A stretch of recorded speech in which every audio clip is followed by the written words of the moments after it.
السلام علیکم۔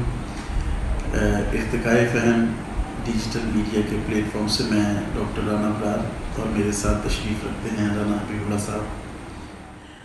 آج کی ڈیولپمنٹ میں اسلام آباد ہائی کورٹ نے چیئرمین پی ٹی آئی کی جو توشہ خانہ کیس میں سزا تھی اس کی معطلی کا حکم دے دیا ہے، اور چیف جسٹس جناب عامر فاروق صاحب اور جسٹس محسن اختر کیانی صاحب پر مشتمل 2 رکنی بینچ نے جو محفوظ فیصلہ تھا جو کل محفوظ کر لیا گیا تھا وہ سنا دیا ہے اور ان کی سزا معطل کر دی گئی ہے۔ جی ڈاکٹر صاحب، عدالت نے عمران خان کو ضمانت پر رہا کرنے کا حکم دے دیا۔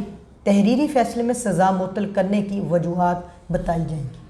ہاں، وہ بعد میں مینس تحریری فیصلہ بعد میں آئے گا جس میں معطل کیوں کیا گیا ہے کہ یہ پہلے جو عدالت تھی اس کے فیصلے میں کوئی خامیاں تھیں، یا بہرحال جو بھی معزز عدالت جو بھی یہ فیصلہ دے گی اس کا بعد میں ہی پتہ چل سکے گا کہ سزا معطل کیوں کی گئی ہے۔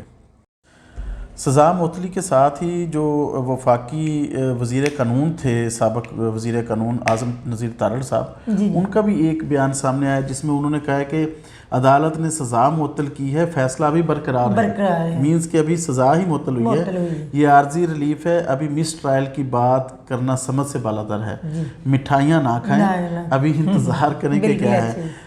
اس کا مطلب یہ ہے کہ ابھی چیئرمین پی ٹی آئی کو مزید مشکلات کا سامنا کرنا پڑ سکتا ہے۔ جی ڈاکٹر صاحب، سابق وزیر مملکت فرخ حبیب صاحب کا بھی یہی کہنا ہے، انہوں نے ٹویٹ کیا ہے کہ توشہ خانہ کیس میں سزا معطلی کے ساتھ ہی سائفر کیس سے متعلق چھپایا گیا، جوڈیشیلی ریمانڈ کا آرڈر بھی سامنے آ گیا، لگتا ہے کہ پچھلی تاریخ ہی ڈال کر آرڈر جو ہے جاری کروایا گیا۔ جی، یہ فرخ حبیب صاحب کا رسپانس تھا توشہ خانہ جو آپ نے سزا معطلی ہوئی ہے، اور ابھی جو چیئرمین پی ٹی آئی کو اور باقی چیزوں کا سامنا ہے، باقی ہرڈلز کا، باقی پرابلمز کا سامنا ہے، اس حوالے سے چلے گا۔ اچھا، پی ٹی آئی کا متعلق اور کیا پی ٹی آئی کے جو لوگ ہیں ان کا کیا کہنا ہے اس بارے میں؟ سر، اس میں پی ٹی آئی کا اسلام آباد ہائی کورٹ کے فیصلے کے بعد نگراں حکومت سے عمران خان کی رہائی یقینی بنانے کا بھی مطالبہ کیا گیا۔ ٹھیک ہے۔ اچھا، یہ بیسیکلی جو ان کے رہنما ہیں پی ٹی آئی کے بابر اعوان صاحب، انہوں نے اسلام آباد ہائی کورٹ کے فیصلے کے بعد میڈیا سے بات کی ہے اور کہا ہے کہ وزیر اعظم اور وزیر داخلہ یقینی بنائیں کہ چیئرمین پی ٹی آئی رہا ہوں۔ چیئرمین پی ٹی آئی کی رہائی کے بعد پارٹی اور قوم الیکشن کی طرف بڑھے گی۔ ان کا کہنا یہ تھا کہ کیونکہ آگے الیکشنز 90 دن میں جس طرح سے آئین کے مطابق الیکشنز ہونے ہیں تو اس میں کم از کم وہ پارٹیسپیٹ کر سکے۔ اچھا، آفیشیل سیکرٹ ایکٹ کے تحت 30 اگست تک چیئرمین پی ٹی آئی کو حراست میں رکھنے کا حکم تھا۔ ابھی ایک اور پیش رفت ہے جس میں سائفر کیس میں اہم پیش رفت یہ ہے کہ عدالت کا کل چیئرمین پی ٹی آئی کو پیش کرنے کا حکم ہے، تو اس بارے میں میرا خیال کل شاید اس کیس کے سلسلے میں بھی کوئی ڈیولپمنٹ ہو۔ اصل میں یہ اس چیز کو ذہن میں رکھنا چاہیے کہ 5 اگست کو چیئرمین پی ٹی آئی کو توشہ خانہ فوجداری کیس میں 3 سال قید اور 5 سال کے لیے نااہل قرار دے دیا گیا تھا کہ وہ الیکشن میں پارٹیسپیٹ نہیں کر سکتے، اور ساتھ میں 1 لاکھ روپے انہیں جرمانے کی بھی سزا سنائی گئی تھی۔ یہ ڈسٹرکٹ اینڈ سیشن کورٹ نے انہیں بدعنوانی کا مرتکب قرار دیا تھا۔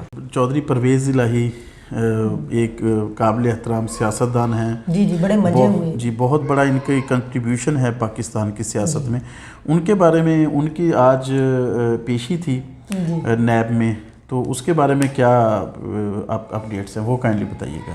جی، انہوں نے کہا کہ میری جو ہے 77 ایئرز اولڈ ہوں میں، اور مجھے 3 سٹنٹ ڈلے ہوئے، تو پھر وہ کہتا ہے کہ میرے بلڈ ٹیسٹ، آنکھوں کا ٹیسٹ بھی ضروری ہے، استدعا ہے، کہتا ہے کہ اس نے کہا کہ میری آپ اس پر حکم جاری کریں کہ اللہ تعالیٰ کے بعد آپ کی عدالت ہے۔ ہاں ڈیفینیٹلی، وہ اللہ تعالیٰ کے بعد وہ چودھری صاحب کا کہنا تھا کہ عدالت سے ہی امیدیں وابستہ ہیں۔ جی بالکل۔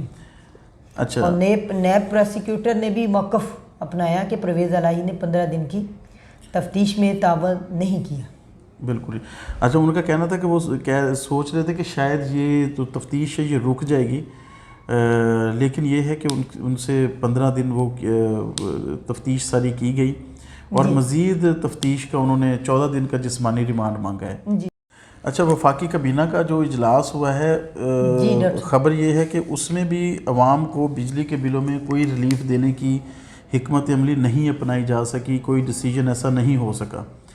اصل میں اس کی جو وجہ ہے اس کے پیچھے وہ آپ کا کیا خیال ہے، وہ کیا ہو سکتی ہے؟ ڈاکٹر صاحب ڈیفینیٹلی IMF معاہدہ ریلیف فراہمی میں بڑی رکاوٹ ہے. جی سر بالکل ایسا ہی ہے. جس طرح وہ مفتہ اسماعیل صاحب کہہ رہے تھے، ہم ترلے کر کے ان سے ریکویسٹ کر سکتے ہیں کہ ہماری عوام، ہمارے لوگ بہت سارے مشکلات کا سامنا کر رہے ہیں، ان کے لیے بجلی کی جو قیمت ہے وہ کم کی جا سکے.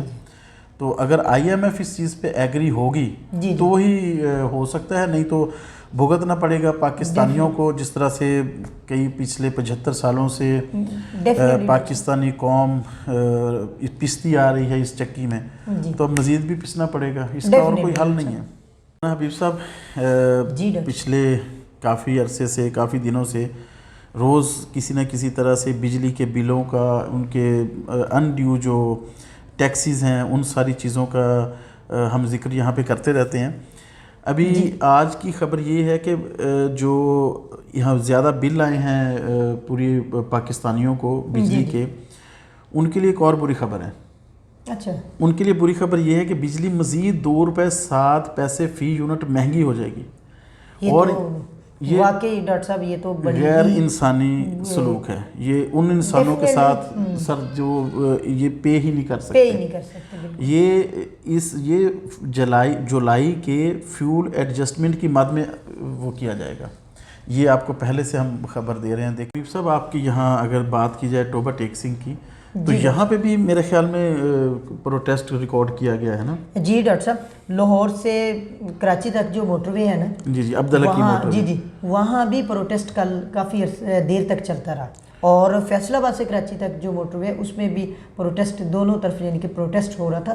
پبلک بڑی کراؤڈ میں نکلی تھی، اور اس لیے پھر موٹر وے پولیس آئی، انہوں نے اس پروٹیسٹ کو ختم کرنے کی کوشش کی، لیکن تاحال انہوں نے اس وقت تک جو موٹر وے بند کر دی. اچھا، لمبی لائنیں لگ گئی تھی اور مسافروں کو بھی کافی مشکلات کا سامنا کرنا پڑا ہے.